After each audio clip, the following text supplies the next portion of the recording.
Ya, Assalamualaikum warahmatullahi wabarakatuh.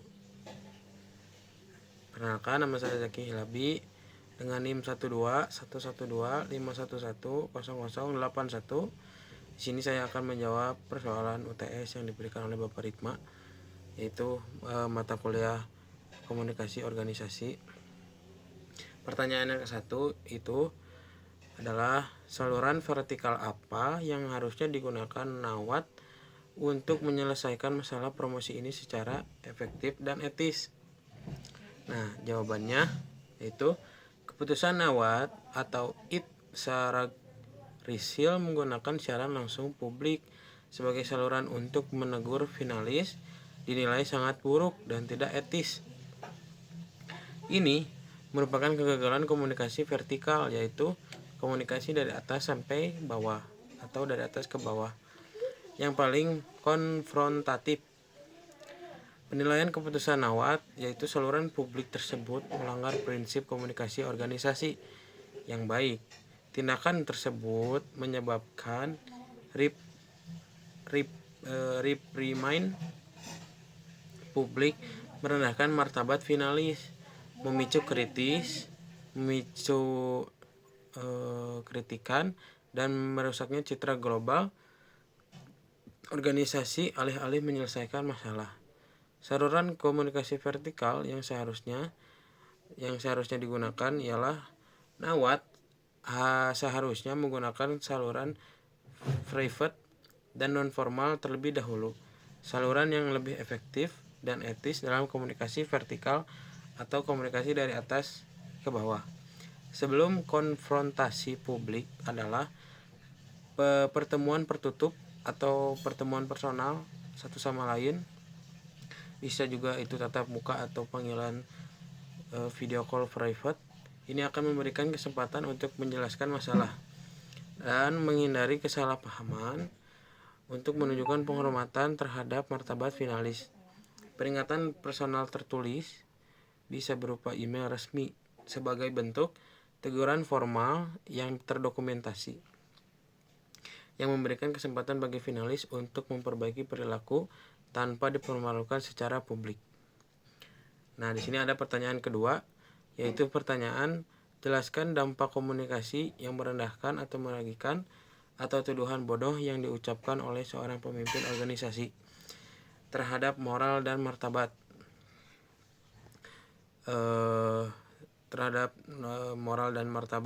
stakeholder atau finalis. Kaitkan dengan prinsip komunikasi kepemimpinan yang inklusif.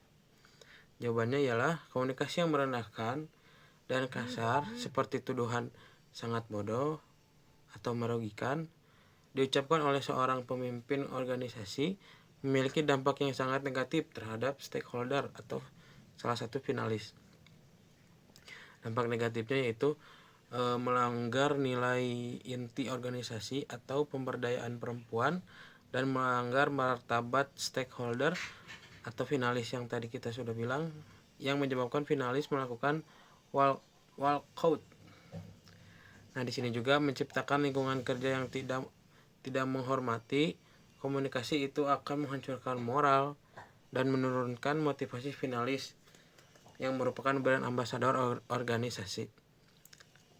Membuat mereka enggan untuk berpartisipasi dan mematuhi aturan. Kaitan apa sih yang tadi sudah kita bilang? Kaitan dengan prinsip komunikasi pemimpinan inklusif, yaitu komunikasi kepemimpinan yang inklusif harus berdasarkan integritas dan rasa hormat. Penggunaan diksi kasar oleh NAWAT melanggar prinsip ini karena kurangnya empati, mempertimbangkan perasaan dan posisi finalis sebagai stakeholder utama.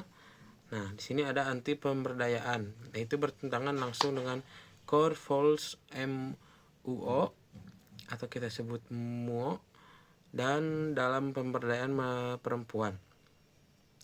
Diskriminasi atau bullying. Nada kasar dan tuduhan publik memicu narasi bullying dan diskriminasi di media sosial. Pemimpin seharusnya menggunakan nada bicara yang konstruktif dan profesional untuk membina hubungan, bukan malah menghancurkannya.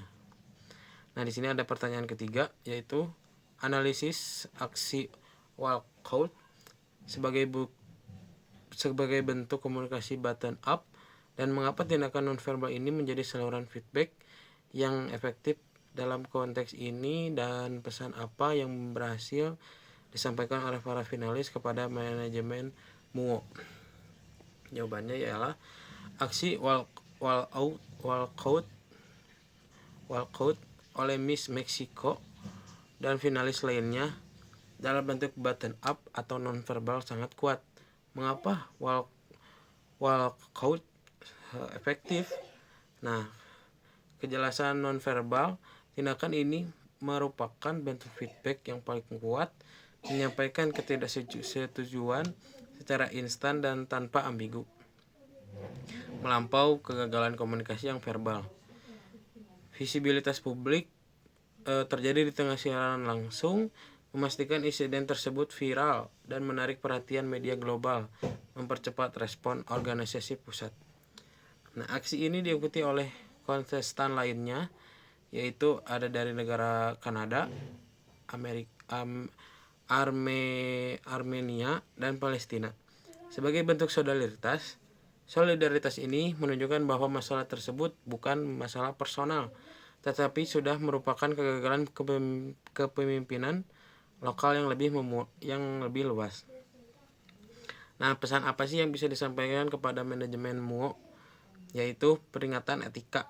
Finalis secara kolektif menyampaikan bahwa mereka tidak akan menoleransi perilaku kasar, merendahkan, dan melanggar martabat dari manajemen lokal.